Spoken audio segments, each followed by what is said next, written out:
Alors, chers amis, bonjour. Pour ceux qui ne me connaissent pas, je m'appelle Eliaou Hassan. J'ai été ici pendant 25 ans. Voilà. Alors, notre paracha Mishpatim, alors, je vais essayer de parler vite. À la fin de paracha Mishpatim, il y a encore le lien de Matan Torah, le sujet de Matan Torah, du don de la Torah, qui est répété encore. La Barashi nous dit que ce passage-là, à savoir à partir du Pasouk, je vais vous dire tout de suite, vers la fin de la paracha, il a été dit avant Matan Torah. D'accord? Donc, paracha Mishpatim, elle est à cheval entre le don de la Torah avant et après. Maintenant, tout le Inyan de Naase Venishma, d'accord? Vous connaissez le Inyan de Naase Venishma? Comment c'est en français Naase Venishma? On fera et on comprendra. En réalité, il n'est pas dit dans Parashat Yitro, il est dit dans Parashat Mishpatim. Oui? Dans Parashat Yitro, il y a le Naase, et dans Parashat Mishpatim, là-bas, on ramène le Inyan de Naase Venishma. Maintenant, donc, il y a tout le lien du don de la Torah, qui est un peu aussi rapporté ici. Entre parenthèses, Bezrat Hashem, vous allez vous marier, vous allez avoir des enfants, vous avez déjà des enfants. Il faut savoir, j'ai entendu Shabbat au nom du Rav Ovadia Yosef, pas le Rav Ovadia Yosef, le petit-fils. Shabbat, il a dit quelque chose de très intéressant. Il a dit que Parashat Yitro et tout le sujet du don de la Torah, c'est une paracha qu'il faut énormément raconter à nos enfants et il faut aussi énormément réfléchir à cette paracha-là. Pourquoi? Parce qu'en réalité, c'est la base de toute la Torah. Comme le Rambam, il nous ramène que les Bnei Israël n'ont pas cru en Moshe et n'ont pas cru à Hachem à cause des miracles qui ont eu lieu en Égypte. La Emouna, on l'a puisé de Matan Torah. On l'a puisé de Matan Torah. Alors, il y a plein d'explications. Juste une petite... on voit dans la Haggadah de Pessah, on dit Dayenu. Vous connaissez Dayenu? Vous connaissez ou pas?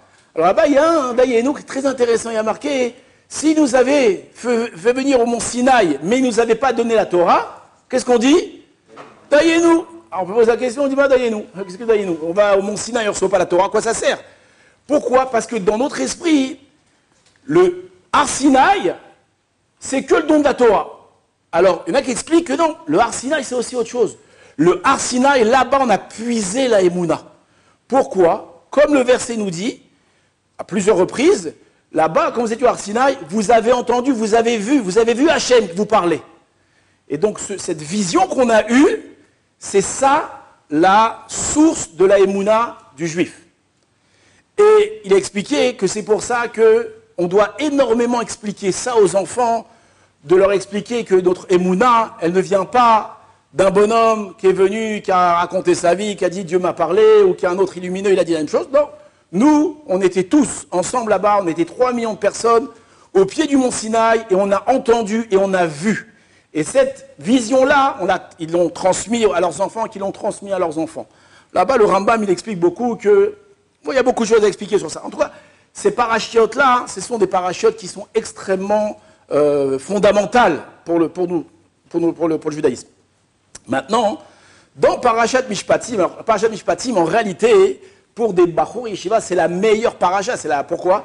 Parce que là, vous avez tout, vous avez Baba Kama, Baba Metzia, il y a plein d'alachot qui sont liés au Babot. Quand vous allez faire le Targum, vous allez voir, il y a plein de mots qu'on voit dans la Gemara. C'est vraiment le Mashgiach au collège, il nous disait, celui qui va apprendre Avzayat, celui qui va apprendre les mots araméens de la Gemara, qui fasse le Targum de Parashat Mishpatim, là-bas, il y a plein de mots qui sont liés avec la Gemara. Maintenant, moi, je voulais vous parler un petit peu de Matan Torah et vous expliquer rapidement qu'est-ce qui s'est passé là-bas. Alors, je veux dire un truc que j'ai dit, redit, je l'ai écrit, je l'ai réécrit. Alors, je le dis rapidement. La deuxième chose, je vais essayer de la dire un peu plus profondément. Il y a une grande question qui se pose. Chazal nous raconte que lorsque Hachem a voulu donner la Torah, avant de donner la Torah, qu'est-ce qu'il a fait? Il est parti voir les nations du monde. Il est parti voir Esav. Il a dit, vous voulez Edom, donc Esav, Edom, l'Occident, on va dire, vous voulez recevoir la Torah? Alors ils ont dit, qu'est-ce qu'il y a marqué dans la Torah? Marqué ne pas tuer. Vous avez dit, ne pas tuer, mais on ne peut pas nous ne pas tuer. Nous, Yitzhak nous a bénis, la bénédiction de notre Père, c'est quoi? Bechar bechatiri, à la pointe de ton glaive, tu vivras. Nous, on est des tueurs. L'Occident, si vous regardez tout au long de l'histoire, c'est des gens qui aiment se battre, qui aiment faire la guerre, d'accord, qui fabriquent des armes, des bombes atomiques. D'accord, même si on dit que l'Orient, ils sont un petit peu barbares, à côté de l'Occident, c'est des petits-enfants. C'est vraiment celui qui ont amené la mort dans le monde et la tuerie à grande échelle, c'est vraiment l'Occident. Donc il dit, on ne peut pas recevoir la Torah, nous. Pourquoi on est des tueurs? Il est parti voir Ishmaël. Vous voulez recevoir la Torah? Qu'est-ce qu'il y a marqué là-bas? Il y a marqué, pas voler. Pas voler, nous pas voler. On ne peut pas ne pas voler. Comment on n'aura plus de mobilette? Comment on va faire? C'est trop compliqué. Nous, on est des voleurs dans l'âme. Il y a de Kolbo, il y a de Bakol. On ne peut pas la Torah, il a refusé. Il est parti voir Amon Moab, voulait recevoir la Torah. Qu'est-ce qu'il y a marqué dans la Torah? Ne pas faire de relations incestueuses. Nous, on est le fruit d'une relation incestueuse. On sait que Amon et Moab viennent de qui? De la relation que Lot a eue avec ses filles. Donc eux, ils viennent d'une relation incestueuse, une relation interdite. Donc qu'est-ce qu'on va pas recevoir la Torah? Nous, on est nés de ça.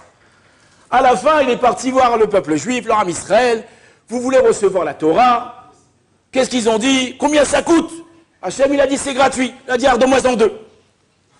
Bon, c'est une blague. Il faut juste se faire rigoler. Ne rigole pas, c'est pas grave. Non, c'est une blague.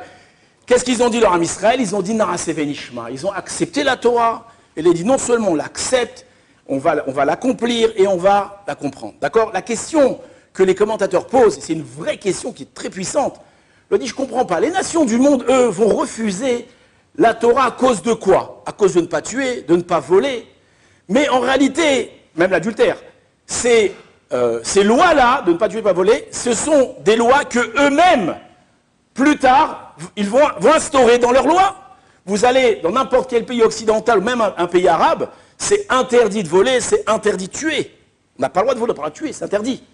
Même aujourd'hui, les relations interdites, aujourd'hui tout est permis, mais fut une époque, c'était pénal. Une femme qui trompait son mari, elle pouvait aller en prison, c'était interdit, c'était pénal. Donc c'est écrit dans leur loi. Alors pourquoi avoir refusé la Torah à cause de règles et de lois que vous-même vous allez instaurer dans vos doctrines? C'est une grande question ou pas, Rav? Alors Rav, il est d'accord, ça fait plaisir. Oui, non, c'est une grande question. Si Hachem, il vous avait demandé, vous voulez recevoir la Torah, qu'est-ce qu'il y a marqué dedans? Il y a marqué, il faut mettre des tefilines. Ah, les tefilines, ça coûte cher, ça fait mal au bras. Enfin, c'est pas mal au bras, mais on aurait pu trouver. Vous voulez, il y a Shabbat. Ah, Shabbat, non, time is money. Nous, on peut pas, on veut travailler, on peut pas faire Shabbat. On aurait pu comprendre, ils refusent. Ok, d'accord, les korbanot. Nous, on est des tivoni, on fait pas des korbanot, on fait pas des sacrifices. 1000 halakha Hachem, il aurait pu leur donner. Pourquoi Dafka ces halachot-là? Et pourquoi ils vont refuser la Torah à cause de ces lois-là?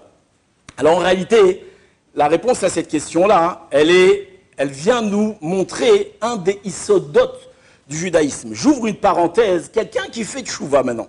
Quelqu'un qui fait tchouva, maintenant il vient, il arrive à la yeshiva, et il veut maintenant devenir un bon juif. C'est quoi le premier message qu'on doit lui donner? Alors je ne dis pas quelle halachot on doit lui dire de faire, on doit lui dire de manger kasher, faire Shabbat. Alors ça, il y a 1000 façons d'expliquer, de faire. Mais lorsqu'on vient à la yeshiva, lorsqu'on fait tchouva, pourquoi est-ce qu'on fait tchouva? Quel est le premier message qu'on doit lui dire? Tu dois faire tchouva parce que tu dois faire Shabbat, parce que tu dois manger kasher. C'est ça le but de judaïsme, c'est ça le but, c'est ça ce que Dieu il attend de nous, uniquement qu'on mange kasher et qu'on fasse Shabbat, c'est ça. C'est ça le message qu'on doit donner. Vous allez me dire, oui, okay, c'est important, et c'est plus qu'important, c'est fondamental. Mais est-ce que c'est pour ça qu'on fait tchouva? C'est pour ça qu'on veut devenir juif, c'est pour ça qu'on veut maintenant devenir un bon juif, un ben Torah? Alors je ferme la parenthèse avec la question, je continue. Et donc, pourquoi Bémet, ils ont refusé? Alors, là-bas, moi, je n'ai pas trouvé le livre, là-bas, je ramène une discussion qu'on a avec les nations du monde. Et on leur demande, pourquoi est-ce que vous avez refusé? Alors là-bas, les nations du monde, ils répondent, écoute, lorsque Hachem, il est venu nous demander, est-ce qu'on veut recevoir la Torah? Il nous a donné ne pas tuer, ne pas voler. Écoute, ne pas tuer, ne pas voler. C'est vrai que nous allons instaurer ces règles-là dans nos doctrines. Mais pourquoi on va les instaurer? Parce que si on crée une société, j'aime pas dire créer une société parce que ça fait un peu rappeur quand on dit ta société, tu vois. C'est un peu rappeur société, oui? Non, ça se dit plus? Ah, il le dit plus, bon, ça va. Alors si on va créer une société où on ne va pas punir le vol, on ne va pas punir le meurtre ou les mauvaises mœurs, alors c'est une société qui n'est pas viable, on ne peut pas vivre. Imaginez-vous, un bonhomme, il rentre dans un magasin, il vole quelque chose, l'autre il sort son fusil, il le tue. On ne peut pas vivre comme ça. Donc nous, on est obligés, enfin eux, ils sont obligés de figer des règles la akov acharem, comment on dit la akov, on va les suivre et on va les punir. Pourquoi? Pour que la société, elle soit agréable. C'est quoi un pays qui n'est pas viable? On ne peut pas vivre là-bas. C'est des pays là-bas, il y a plein de pays où là-bas, que quelqu'un il se fait tuer ou il se fait voler, il ne se passe rien. On n'a pas envie de vivre là-bas. Nous, on veut vivre dans un pays où les crimes sont punis. C'est plus agréable à vivre dans un pays comme ça. D'accord? Donc nous, lorsqu'on va instaurer ces lois-là, c'est en réalité uniquement pour que la société, elle puisse vivre en paix et normalement, pour que les citoyens puissent survivre. Mais par contre, nous, lorsque on demande à nos citoyens de ne pas voler, de ne pas tuer, on ne leur demande pas d'haïr le vol, d'haïr le meurtre ou d'haïr les mauvaises mœurs. On ne leur demande pas de changer leur maout, leur essence. Nous, on leur demande, ne le faites pas. Ne le faites pas. Pourquoi? C'est pas bien de le faire, vous voyez le problème.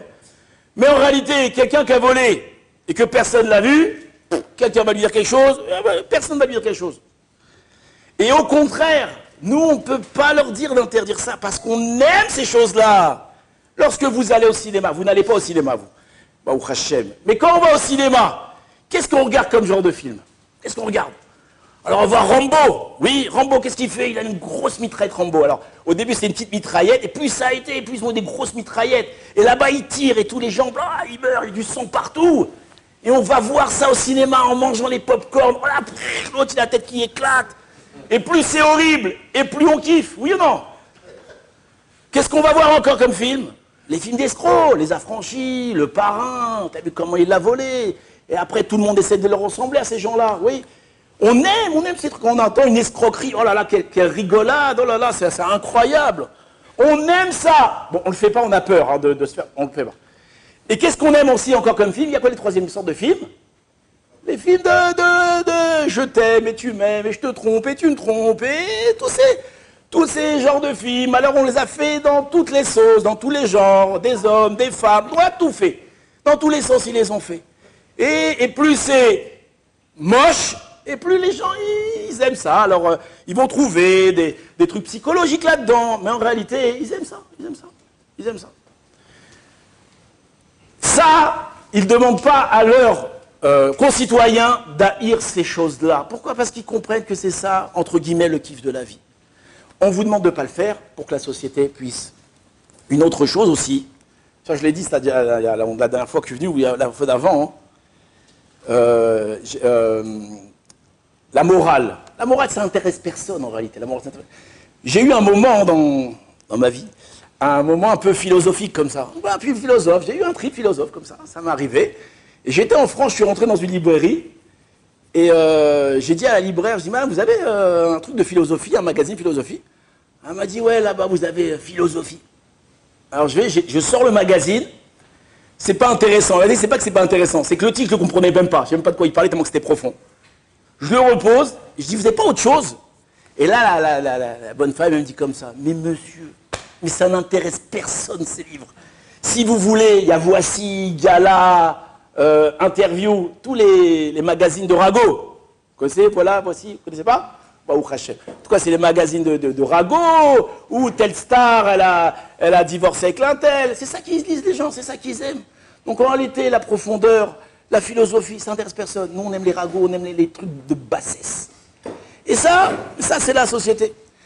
Et lorsque Hachem, il est venu nous demander, est-ce qu'on veut recevoir la Torah parce qu'il y a marqué ne pas tuer, ne pas voler? Bah putain, on ne veut pas. Pourquoi? Parce qu'on savait qu'est-ce qu'il voulait. Il voulait qu'on haïsse le vol, on haïsse le meurtre, on haïsse toutes ces choses-là, que ça soit dans notre âme, que ça nous dégoûte. Et ça, on n'est pas prêt à le faire. Ça, il faut être juif pour ça. Je vous raconte une autre histoire. Le Rav, il a connu le Rav Brandsdorfer. Tu as connu le Rav Meir Brandsdorfer? Oh, voilà, il a été Moël des enfants du Rav, moi aussi, c'est vrai. Et le Rav Brandsdorfer, on étudiait à Bat Shalom, et des fois il descendait, il s'asseyait comme ça au Beth Midrash, il étudiait, on le voyait étudier. C'était un homme saint, Et un jour, on m'a téléphoné, on m'a demandé de poser une question à un rabbin. Une question compliquée, un rabbin, un grand rabbin. Alors, je ne sais pas qui demandait, voilà, ça m'a... Alors, c'était une histoire, je ne vous raconte pas les détails, mais une histoire d'une femme qui n'était pas divorcée, qui avait connu un autre homme, et que maintenant elle veut se marier. Bon, tout un truc avec plein de détails de lourdeur. Et j'ai vu Rabansdorfer, dit tiens, je vais demander à Rabansdorfer. Il s'est levé, il est sorti, et je vais derrière lui, comme ça dans mes hacharim. Et je vais que Vodarav, il me connaissait, Rabbi Yaou, comment ça va, Ken Vodarav. On m'a demandé de poser une question au Rav. Je peux? Il m'a dit oui, demande. Alors, il me demande, je commence à lui raconter dans la rue en marchant. La dame, elle a trompé son mari, nanana, nanana. Et le Rav, il me regarde comme ça, avec des yeux. Et il met ses mains sur ses oreilles comme ça. Il me dit, c'est dégoûtant. Et il me fait comme ça, genre, dégage. Pas dégage, mais genre, va-t'en, ça me dégoûte. Va-t'en. Il veut pas que j'écoute. Et il s'en va et il me laisse en plan comme ça. Et je reste... Alors vous allez tous me dire, mais quoi, le rabbin, il ne doit pas répondre aux questions? Le rabbin, c'est sûr qu'il doit répondre aux questions. En tout cas, là, à ce moment-là, lui, il ne voulait pas répondre à ces questions, ça le dégoûtait. Le moussard que moi, j'ai pris de ça, je dis, regarde un homme saint, un homme kadosh, c'est un homme kadosh, le Rav. Tu lui parles de quelque chose qui n'est pas moral, ça le dégoûte. Il ne peut pas l'écouter, ça le dérange. Il peut pas, ses oreilles ne sont pas adaptées à écouter des choses pareilles. Et pour moi, c'est un grand moussard. C'était vraiment de voir la Gdoucha incarnée dans un Rav comme ça. La question après, elle a eu une réponse. Bon, le méchant, c'est pas important. En tout cas, on voit que Kadosh Baruch Hu, lorsqu'il nous demande de faire les choses, il ne nous demande pas de faire les choses pour que la société, elle soit viable. Il demande quelque chose de plus profond. Il dit, tous ces préceptes-là, ça doit être en toi. Tu dois haïr le vol, haïr et aimer ou haïr toutes ces choses-là. Lorsqu'on te parle de faire du chesed, le chesed, ça ne doit pas être un hobby, ou ça ne doit pas être une ségoula pour quelque chose, ou quelque chose que je fais parce que j'ai peur que le ciel me tombe sur la tête. Faire du chesed, ça doit être quelque chose qui fait partie de ma vie. C'est quelque chose, ça me parle, quelqu'un qui est dans la difficulté, ça me parle d'aller l'aider, c'est moi, j'ai envie de le faire. Alors sur ça, il y a beaucoup, si on pose des questions, on ne s'en sort pas. Mais garde-la pour après. Ouais, garde-la pour après. D'accord? Ça, c'est le premier point. Après, on va faire le lien. Alors, juste par rapport à notre question, qu'est-ce qu'on doit dire à un juif qui fait tchouva? Un juif qui fait tchouva, sache mon ami, pourquoi tu dois devenir juif. Tu dois devenir juif pour devenir un homme bon, un homme de bien. C'est ça, un homme moral, un homme qui inspire la morale. Tu dois être hors la goïm, une lumière pour les nations. Quand tu marches dans la rue, les gens, ils doivent te regarder et dire, oh, ça c'est un juif et c'est à ça que je veux ressembler. Et c'est ça le travail d'un Ben Torah, et c'est ça le but ultime de la tchouva. D'accord? C'est devenir quelqu'un de bien. Si quelqu'un, il fait tchouva, entre guillemets, il va faire tout, mais il reste qu'il est, il n'a rien fait dans sa vie. On doit changer. Un homme, il doit changer, il doit devenir un homme bon. Alors, on dit, mais chez vous des jambons, parce que des fois c'est des salamis, c'est vrai, mais bon, on ne va pas le dire là maintenant. Ça, c'est le deuxième chose. Ah, il a compris. Il n'est pas idée de comprendre. Ça, c'est la première chose. Non, parce que des fois, ils font du mal autrui. C'est pas bon. Oh, c'est un festival. En pleine forme, en pleine forme. Ça, c'est la première chose. Deuxième chose, je vous raconte une histoire. D'accord? En réalité, ça, c'est lié au mishpatim. C'est lié au juge. Deuxième histoire, je vous raconte rapidement. Il y a aux États-Unis, il y a une centaine d'années, au moins une centaine plus même, il y avait un monsieur qui avait un domaine très riche. Il avait un ranch comme ça, il avait un grand domaine, il y avait des esclaves même, dans l'histoire, on raconte cette époque quand il y avait esclavage.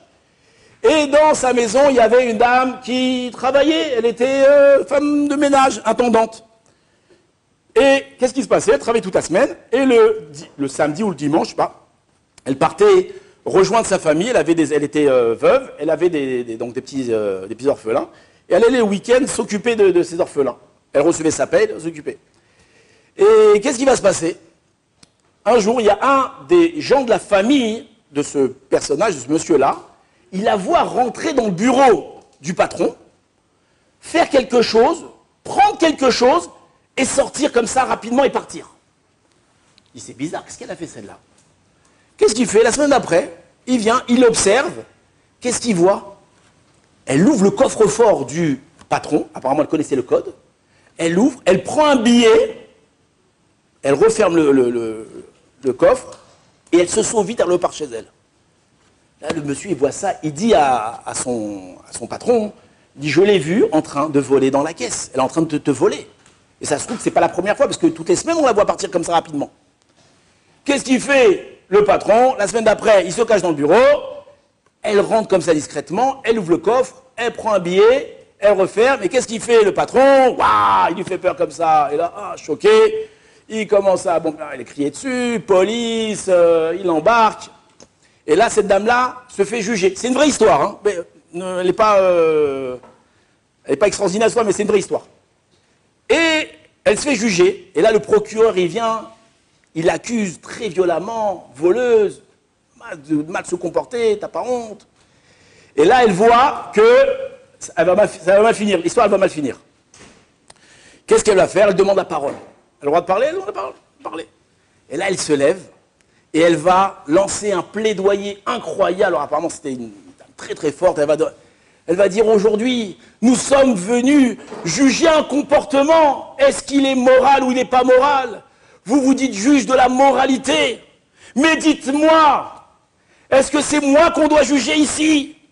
Ou c'est le monsieur le patron qui m'accuse?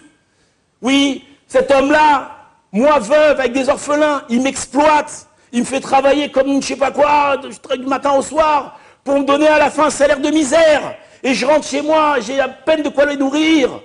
Et cet homme-là, il roule sur l'or. Il exploite tout le monde. Oui, vous savez, ça fait des années que je prends de l'argent dans la caisse. Il s'en est jamais aperçu. Vous savez pourquoi il s'en est jamais aperçu? Parce qu'il en a beaucoup d'argent. Il a beaucoup, beaucoup d'argent. Donc s'il s'en est pas aperçu, c'est qu'il n'en a pas besoin. Et maintenant, moi, vous voulez m'accuser. Moi, vous voulez maintenant m'envoyer en prison. Qu'est-ce qu'ils vont devenir, mes orphelins? Qu'est-ce que je vais devenir? Et celui-là, il va continuer à être riche comme ça, il va s'acheter des Lamborghini, des Ferrari et des trucs, il va aller en vacances. Hein, et moi, qu'est-ce que je vais devenir?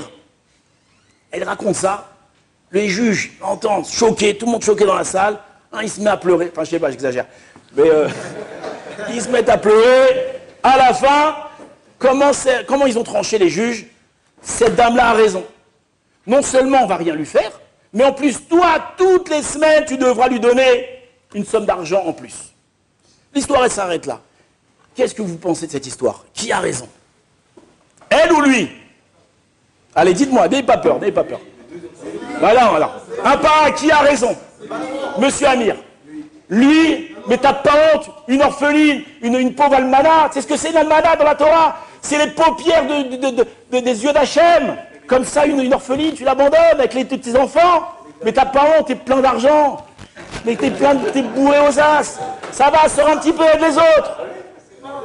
Qui c'est qui a raison? C'est l'homme qui a raison, je te réponds ce que j'ai répondu. Allez, quelqu'un? C'est la femme qui a raison, voleuse. C'est comme ça qu'on éduque les enfants, avec du vol. C'est ça, c'est comme ça que tu veux éduquer les enfants, tu vas pas des voleurs. Et alors, si ce monsieur-là, on va acheter une Lamborghini, il a travaillé dur pour ça. Il a le droit. T'es pas content, va travailler autre part. Alors, qui a raison? Mais alors, si j'ai volé, faut bien que je mange, non? Qu'est-ce qu'ils vont manger, mes orphelins? Qu'est-ce qu'ils vont manger, mes orphelins? Mais t'as pas honte? Une veuve comme ça, tu te comportes avec elle, tu veux l'envoyer en prison? Alors, qui c'est qui a raison? Le juge, il a dit juge. Le juge, ça c'est un jugement. Alors, il y a une bonne femme qui vient, elle nous sort 3-4 paroles, elle arrive à nous faire pleurer, on change la lachote. Ah bah oui. Alors Hitler, il va venir maintenant, il va commencer à nous dire, oui, les juifs, machin, il va nous faire pleurer, alors on va dire, oh, t'as raison, t'as bien fait de tuer les juifs. C'est ça? C'est ça la justice? C'est comme ça qu'on juge? Avec le cœur comme ça? Alors, qui c'est qui a raison? Qui a... C'est ça, alors c'est un monde de... C'est un monde de cruauté, quoi. Et on laisse crever les pauvres. T'as pas honte. C'est ça? C'est comme ça qu'ils sont tombés les grands empires, parce qu'ils n'ont pas fait attention à la population. Alors, qui c'est qui a raison? Qui a raison? Arabe, qui c'est qui a raison? Oh, alors en réalité, qui a raison, j'en sais rien. Je vous laisse réfléchir qui c'est qui a raison. Mais qu'est-ce qu'on apprend de cette histoire? Qu'est-ce qu'on apprend de cette histoire? Que si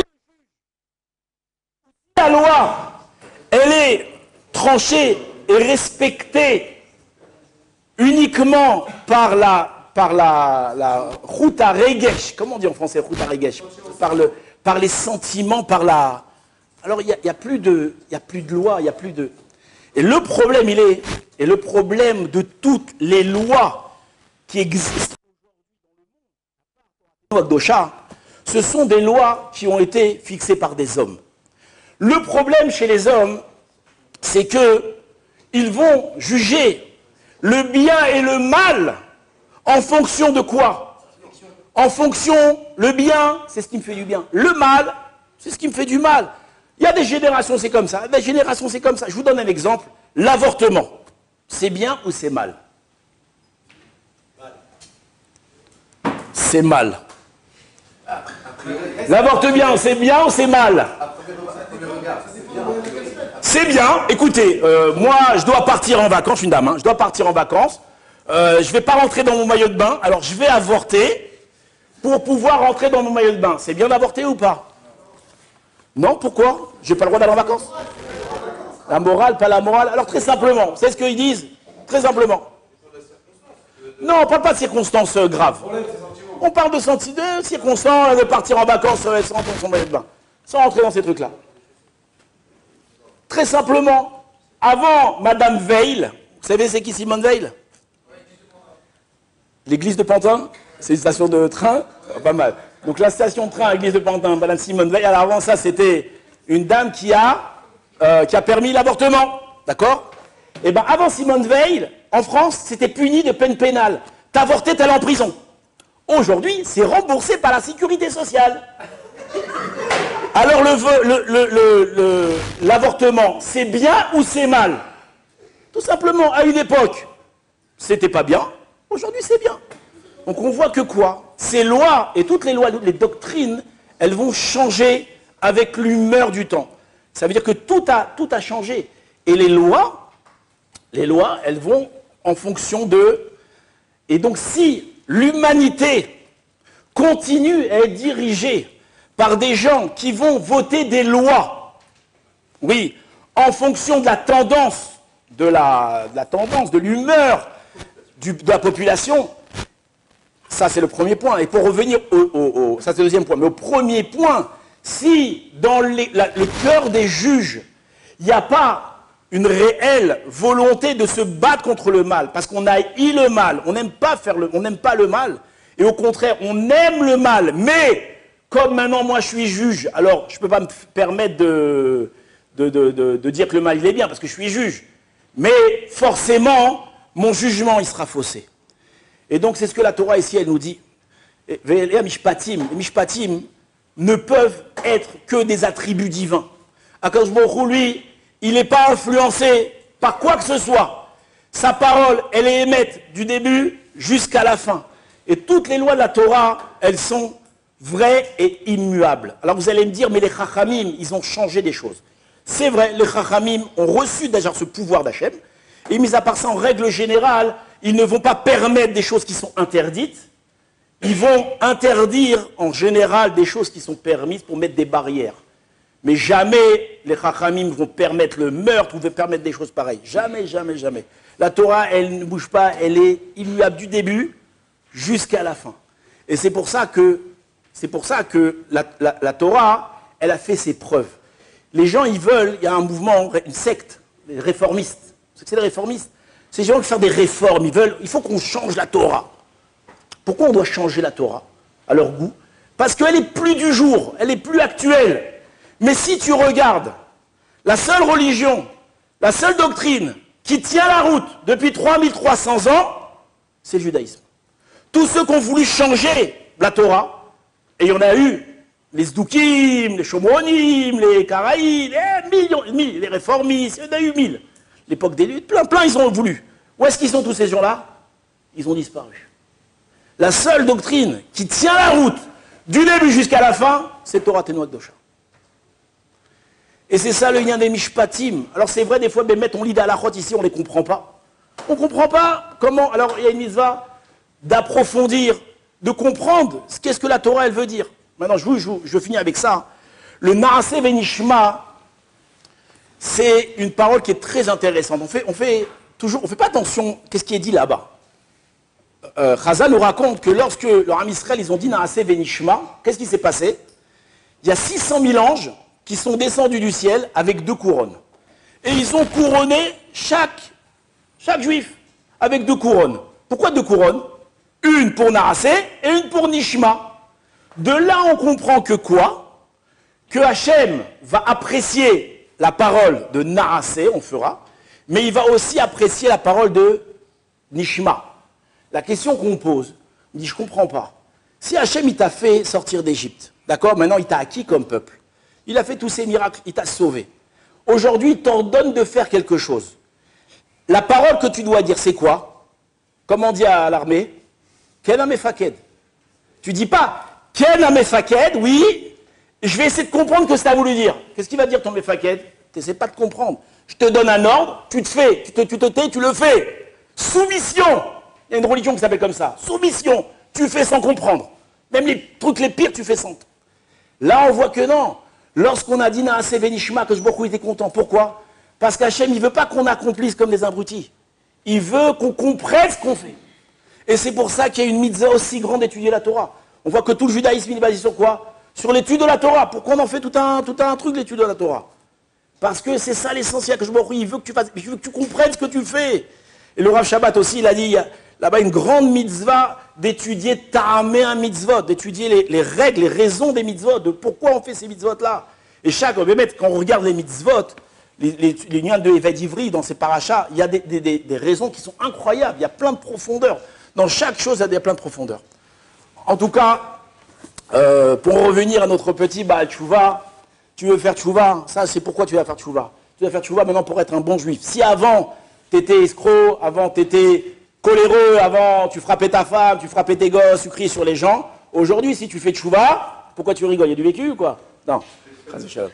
Si aujourd'hui tu fais Tchouva, c'est pour changer, pour devenir un homme bon. Pour devenir un homme agréable, un homme sympa. Or, la goïm, il faut apprendre à sourire, à être des gens souriants, des gens agréables. Et c'est ça, le but d'un Ben Torah. Chazak Oban.